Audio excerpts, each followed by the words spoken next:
디자인을 공부했어요. 원래는 디자인을. 근데 로봇 하면은 디자인보다는 뭐 엔지니어링 생각이 먼저 나죠? 과학이나 공학이나.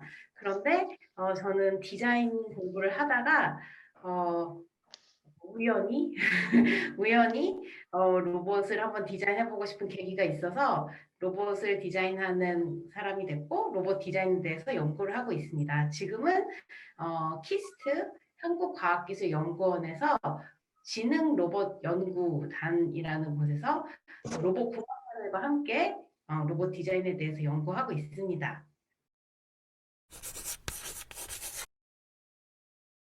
사람과 어, 감정을 나누고 사랑을 하는 것.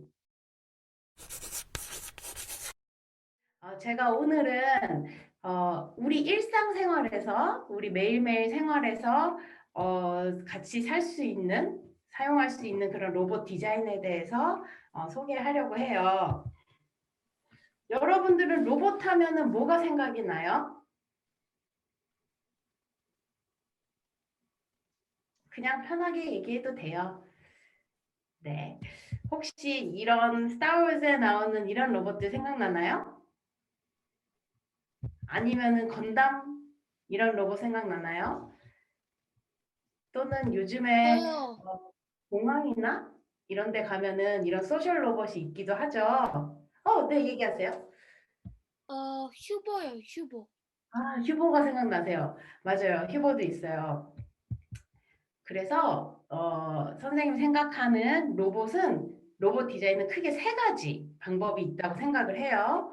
첫 번째는 방금 친구가 말해준 것처럼 휴보 같은 로봇으로 로봇이 어떻게 환경과 사람을 이해하고 그다음에 그거에 적절하게 반응하는지를 연구를 하는 로봇 관점에서 소셜 로봇을 디자인하는 그런 연구예요. 두 번째로는 로봇이 어떻게 사람을 이해하고 반응하느냐가 아니고 사람 관점에서 사람이 로봇을 어떻게 이해하고 로봇에 대해서 반응할 것인지 사람 관점에서 소셜 로봇을 연구하는 거예요. 마지막으로는 여러분 로봇 청소기 알죠? 로봇 청소기?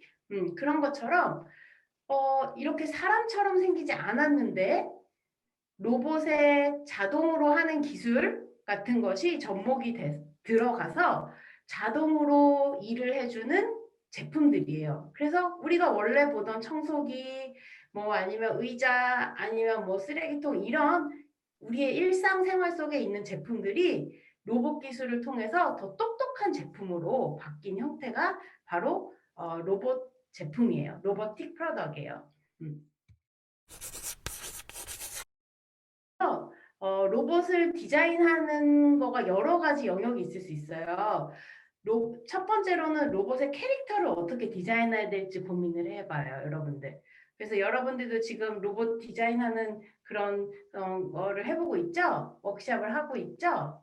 로봇이 어떤 캐릭터를 갖고 있는지 요즘에 한국에서는 여러분들 알아요? MBTI라는 거가 인기가 많아요. 또는 혈액형? 그래서 어떤 캐릭터를 가진 사람인지에 대해서 서로 궁금해하고 서로 알아가듯이 로봇에도 어떤 캐릭터를 가진 로봇인지에 대해서 디자인을 할 수 있고요. 그 다음에 로봇이 어떤 외형과 생김새를 가져야 되는지 그런 걸 또 디자인을 할 수가 있고 그 다음에 세 번째로는 로봇이 어떻게 상호작용을 할 것인지, 사람들에게 어떻게 반응하고 어떤 말투로 얘기를 하고 어떻게 움직이고 이런 상호작용에 대해서 그리고 마지막으로는 로봇이 우리 사는 세상에서 어, 다른 제품 또는 여러 사람들과 어떠한 관계를 가지고 살아야 되는지 시나리오 자체를 만드는 콘텐츠 디자인이라고 하는 네 가지 영역을 디자인하고 연구를 할 수가 있어요. 이건 하나 예시인데 아까 제가 말씀드린 사람 관점에서 사람이 어떻게 로봇을 받아들일 것인지, 사람이 로봇에 대해서 어떻게 이해하고 반응할 것인지에 대한 연구를 하는 방법은 이런 방법이 있어요. 사람과 사람이 상호작용을 하죠. 우리도 지금 서로 대화를 하기도 하고, 이야기를 듣기도 하고, 이야기 들은 거에 대해서 끄덕끄덕 반응을 하기도 하고, 서로 상호작용을 하잖아요. 이렇게 우리는 사람끼리 상호작용하는 거에 대해서 사회과학이나 사회심리학이라는 연구 방법에서 많이 연구를 해왔어요. 사람들은 이럴 때에는 이렇게 서로 상호작용을 하더라. 이럴 때에는 마음이 어떻게 반응을 하더라. 이렇게 사람과 사람의 상호작용 연구를 많이 해왔는데요. 요 한쪽 사람을 로봇으로 바꿔보는 거예요. 그래서 사회심리학이나 심리학이나 사람 연구를 하는 데에서 했던 사람과 사람 사이에 있었던 반응에서 사람을 로봇으로 바꾸고 그 다음에 로봇이 사람과 유사한 비슷한 그런 반응을 했을 때 사람이 이 로봇을 어떻게 받아들이는지 그거를 여러 가지 관점에서 연구를 하고 있어요. 오늘 네 가지 소셜 로봇을 먼저 소개를 하고 하려고 그래요. 소셜 로봇에 대해서는. 첫 번째 로봇 디자인 전략이에요. 방법? 선생님의 디자인하는 팁이에요. 첫 번째 디자인 팁은 로봇이 사람을 대체하는 게 아니라 사람과 사람을 연결하는 역할로서 로봇을 디자인해라 라는 전략이에요. 그 예시가 포터블한 조그만 텔레프레젠스 로봇 햄이라는 로봇이에요. 선생님을 대신해서 누군가가 선생님 마음을 전해주면 좋겠다라는 마음이 들었어요. 근데 핸드폰으로는 선생님 목소리를 전달하고 또 우리가 지금 화상통화로는 또 이런 시각적인 그 이미지도 서로 공유를 하고 있지만 사실 친한 사람 사이에는 이렇게 만져지는 느낌도 굉장히 중요하잖아요. 우리가 지금 만지는 느낌은 우리가 같이 할 수가 없잖아요. 같이 있지 않다 보니까. 그래서 제 선생님의 마음을 잘 전달하는 방법으로 선생님이랑 손을 잡은 느낌이라든지 선생님이 움직이는 느낌도 전달할 수 있는 로봇 핸드폰을 만들어 본 거예요. 그래서 그게 바로 아까 얘기했던 처음에 그 백윤경 선생님이 질문했을 때 얘기했던 텔레프레젠스 로봇 전화기라는 개념으로 이 로봇을 만들었었어요. 그래서 이 로봇은 이렇게 조그매요. 한 손에 들어가게. 그리고 햄스터를 좀 캐릭터처럼 만들려고 했어요. 조그만 동물이 뭐가 있지? 하다가 햄스터를 만들어봤고 이거는 2006년도에 로봇 디자인 대회에서 상을 받으면서 많은 사람들이 좀 관심을 가져줬어요. 근데 진짜 움직이는 로봇은 아니었어요. 그래서 이런 디자인 컨셉만 냈던 건데요. 이렇게 아주 옛날 이모티콘이죠. 네. 그래서 이 로봇이 보통 때에는 뭐 이렇게 귀도 그냥 이렇게 되어 있고 아무런 버튼에도 투명하고 이렇게 표정이 이러다가 화가 나면은 이 귀가 이렇게 뾰족 쓰고 여기에 있는 버튼의 색깔이 뭐 빨간색으로 변한다든지 얼굴 표정이 이렇게 바뀐다든지 그리고 좀 우울할 때는 귀가 축 늘어지고 여기 있는 감정 버튼도 뭐 색깔이 바뀌고 파란색으로 바뀌고 이렇게 표정도 바뀌고 뭐 이렇게 하트 모양을 만들기도 하고 이렇게 자기 감정을 사람의 감정을 표현할 수 있는 그런 로봇이었어요. 그래서 만약에 선생님이 여기 로봇을 가지고 있고 선생님의 남자친구가 이 로봇을 갖고 있으면은 선생님이 화가 나면은 그 화가 난 감정을 이 로봇이 이해를 해서 선생님 대신에 그 감정을 이 다른 로봇, 선생님 남자친구 로봇한테 전달을 해주는 그런 커뮤니케이션을 도와주는 그런 로봇 개념으로 만들었었어요.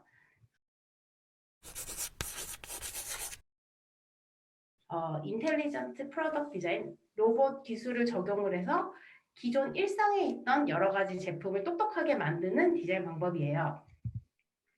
그래서 이런 지능형 제품, 로봇 제품이라고 하는 거는 이 세상에 있는 여러 가지 환경을 제품이 인식을 해서 이해를 해서 적절한 서비스랑 반응을 해주는 제품을 지능형 제품이라고 해요. 그래서 그렇게 생각을 하면 여러분들 집에 있는 세탁기나 청소 로봇이나 냉장고나 만약에 여기에 조금 더 똑똑한 기술이 들어가면 그거를 선생님은 로봇이라고 생각을 해요.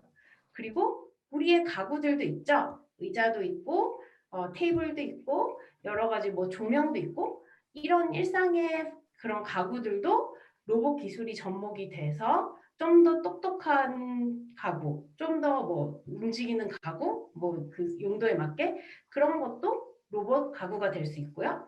그리고 뭐 슬리퍼가 됐든지 공이 됐든지 이런 일상의 사소한 제품들도 로봇 기술을 넣어서 로봇 제품이 될 수 있어요. 선생님이 이렇게 실험을 했어요. 뭐 공부를 가르쳐 주는 상황, 청소하는 상황, 뭐 숨바꼭질하고 놀아주는 상황, 그리고 집안 업무를 해주는 상황에서 사람같이 생긴 이런 형태하고 제품같이 생긴 형태하고를 비교를 했는데 제품같이 생긴 거를 사람들이 훨씬 더 좋게 평가를 하고 난 그걸 사겠다라는 이 노란색이 더 높죠? 네, 그런 결과를 보였어요. 그래서 선생님은 물론 휴머노이드처럼 생긴 거가 잘못된 건 아니에요. 근데 휴머노이드처럼 생긴 로봇이 사람만큼 일을 못하면 사람들은 사지 않아요. 네, 그래서 계속 사람만큼 일을 잘할 수 있게 계속 연구 개발해야 되지만 그게 사람만큼 잘할 수 있을 때까지 기다리는 동안 또 다른 디자인하는 방법은 기존 우리 일상에 있는 여러 가지 제품에 로봇의 자동화된 기술을 넣어서 조금 더 똑똑한 로봇 제품으로 만드는 거예요. 한글 보신데요. 공간 지각력이랑 창의성을 높여줄 수 있는 블록이랑 한글 교육을 위한 한글이랑 그리고 엄마를 대신해서 아이에게 반복적으로 한글을 가르쳐주고 놀아줄 수 있는 로봇 이 세 가지 기술을 하나로 만든 게 한글 보세요.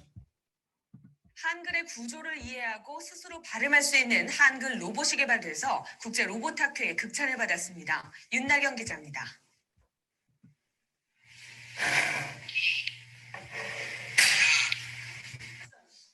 한글 자음과 모음의 형태를 본떠 만든 블록 모양의 로봇이 조합된 모양을 스스로 인식하고 발음합니다. 자음과 모음의 조합에 따라 한글이 어떤 식으로 다르게 발음되는지 원리를 이해하는 로봇입니다.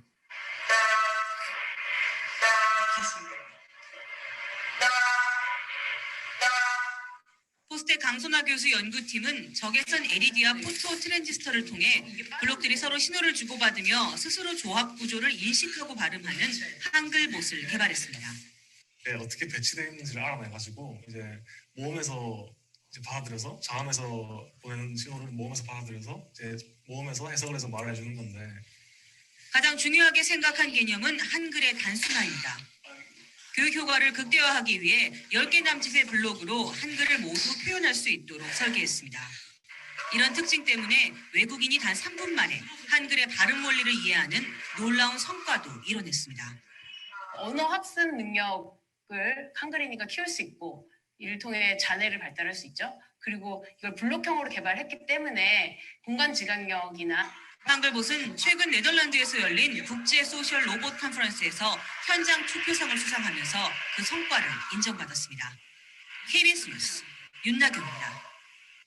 그래서 선생님은 이거가 자뇌랑 우뇌를 동시에 자극하잖아요. 한글도 가르치면서 블록이니까 공간 지각력을. 그래서 이거로 공부를 하면 스티브 잡스가 됩니다. 라고 설명을 하면서 팔아보려고 했어요. 그래서 이 로봇은 지금 같이 개발했던 김은호 박사님이 실제 양산을 해서 한글봇은 아니고 이름을 플레이 탱고라는 이름으로 해서 한글이랑 뭐 영어랑 수학 공부하는 그런 교구를 만들었어요. 이렇게 각각의 우리 집에 있는 소파나 뭐 사이드 테이블이나 아니면 세탁기나 뭐 이런 뭐 조명이나 이런 제품들 하나하나가 로보틱 제품으로 조금 더 똑똑해지고 이 각각의 제품들 여럿을 소셜 로봇이 매니징을 해서 사용자한테 지금 어떻게 이 전체가 돌아가고 있고 그런 거를 잘 이야기를 해주고 또 사용자의 사람의 명령을 받아서 또 이 다수의 여러 제품들을 관리하는 그런 구조를 생각을 하고 있어요. 그거를 통해서 우리 일상생활에 로봇이 들어올 수 있는 방법으로 그렇게 생각을 하고 연구를 하고 있습니다.